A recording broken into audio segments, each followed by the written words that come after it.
When people enter the Indian Police Service, the IPS, they are starry-eyed and they have Singham-like idealism in mind. But as days roll by and they become part of the system, their idealism waxes and wanes. And the first sign of this is when the officer begins to think in terms of what his political boss wants rather than what the law demands. My first rendezvous with a politician was way back in August 2004. I was in my first independent charge as the police head of any district. I was posted in Dharwad district. I was just a month old in that post. The local court had issued a non-bailable warrant against the then Chief Minister of Madhya Pradesh. Executing non-bailable warrant meant arresting her. Eventually, this incident led her to resign from the post of Chief Minister. But for me, trust me, though this incident involved a person as high profile as the Chief Minister of a state, this has been the easiest to challenge till date. In India, we have a deep-rooted menace of VIP culture. The VIPs, particularly the politicians, are given special treatment of various kinds, one such being policemen given as gunmen to politicians. Now, in most of the situations, even when there is no real threat, gunmen are given as status symbols, and the more the gunmen, the higher the status it is perceived. And it's not an exaggeration at all that many a time most of these gunmen are used as boys to run errands. I was posted as the Deputy Commissioner of Police, Bengaluru City Armed Reserve, and my job was to supervise man management, personnel deployment, and therefore I took stock of the situation as to where my boys had been deployed. And to my utter shock, I found that a number of politicians, the public representatives, the MLAs, MPs, MLCs, and so on, had kept gunmen in excess of the authorized number they were supposed to keep. Now, I made a list. There were 82 politicians who had kept about 216 gunmen in excess of the number they were entitled. I started withdrawing them. The first resistance came from my own boss, who reprimanded me in front of my subordinate officers. Yet, undeterred, I completed the task. I withdrew till the last excess gunman came back to the unit. In the same stroke,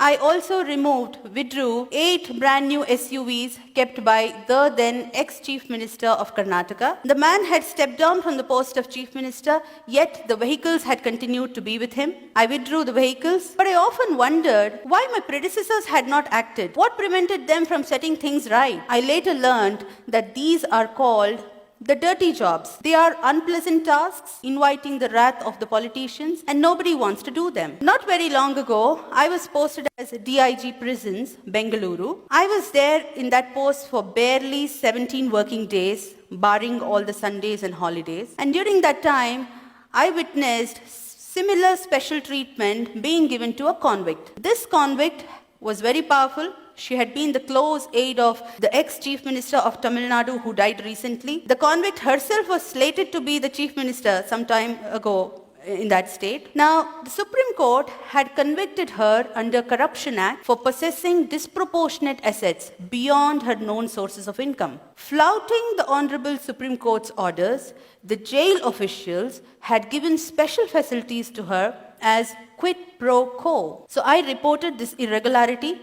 And soon after this report, a number of people asked me, was your act a well thought out one or something done at the spur of the moment? Frankly speaking, I did not think of the consequences. There was no need to, because I was clear in my mind that I had acted in a manner most transparent and accountable, which every public servant is expected to. Now, after this report, I was slapped a defamation suit notice. So what is the take home? If you stir hornet's nest, be prepared for all kinds of oddities and notices. Now, the law is very clear. Rules are very clear. If a public representative is booked or named in the FIR as accused, be it the MLA or MLC or MP, he cannot claim it as his privilege. There can't be any privilege motion against the person who does it. Yet, unjustifiably, I was slapped the notice. I was made to appear before the privilege committee of the state legislature a number of times, and it dragged on for several years. And now, what is the take home?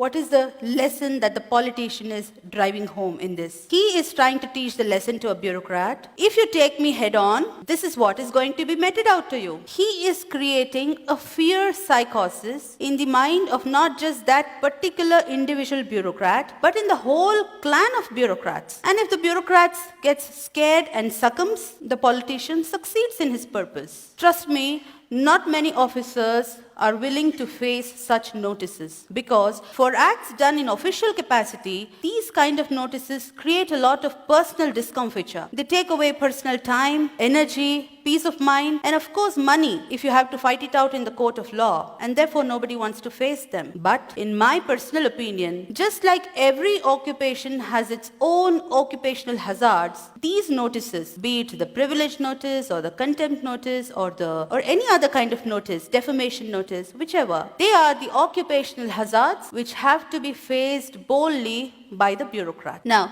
coming to the challenges that I faced as a woman in male-dominated police force, the peril is that the woman officer could be ignored, taken for granted, taken lightly. Her instructions can be thrown to air at times. I had one such shocking experience in Gadag district. In 2008, I was heading Gadag district police force. There was a powerful politician who had been a minister earlier. He addressed a gathering of his followers and made an inciting speech that made his followers to set ablaze on fire 3 government buses soon after his speech. Now, government buses mean public property bought out of taxpayers' money. I instructed my subordinate, the second in command of the rank of DYSP, to arrest the politician as he was prima facie guilty of abetment of the offense, and there was videographed evidence of his speech. Now, to my utter shock, not only my subordinate resisted, refused, but also kept on arguing relentlessly and kept lying to me that the politician had already left the town. I too did not budge. I had reached the police station in the morning and I kept sitting throughout the day. So it became evening, it became night. The clock struck 9 at night, 9:15, 9:30, 10. And finally, when the police staff saw that I'm not budging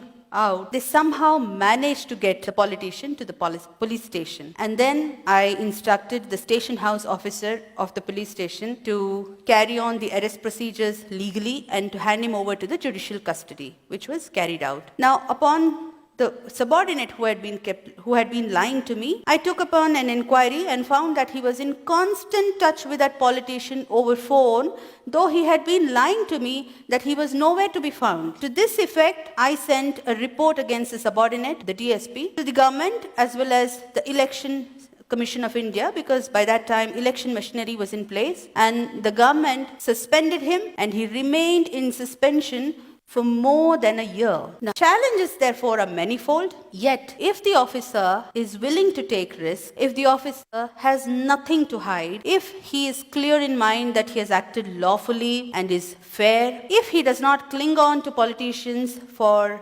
perks, cushy postings and so on, and last but not the least, if he has kept his bags packed ready to move out anytime if transferred, then such an officer, he or she, becomes a force to reckon with. Now, you might see that it's a commonplace knowledge that the MLAs, the MPs, the MLCs, these posts are created under the Constitution of India, but one must not forget that it is under the same Constitution, the All India Services, the IAS, the IPS are created. And Article 311 of the Constitution gives complete protection to the bureaucrat for acts done in official capacity, and it is available to every officer in the country, including the state services. So the day the bureaucrats are able to come out of the phobia of transfers, the phobia of politicians, we will have the best bureaucracy in the world. Karl Marx once said, bureaucracy is an iron cage, but I find that our bureaucrats have chained themselves. They are the ones holding the chains. The day they break away from these self-imposed chains, the day they start exercising their real power, we will see a new India. Thank you.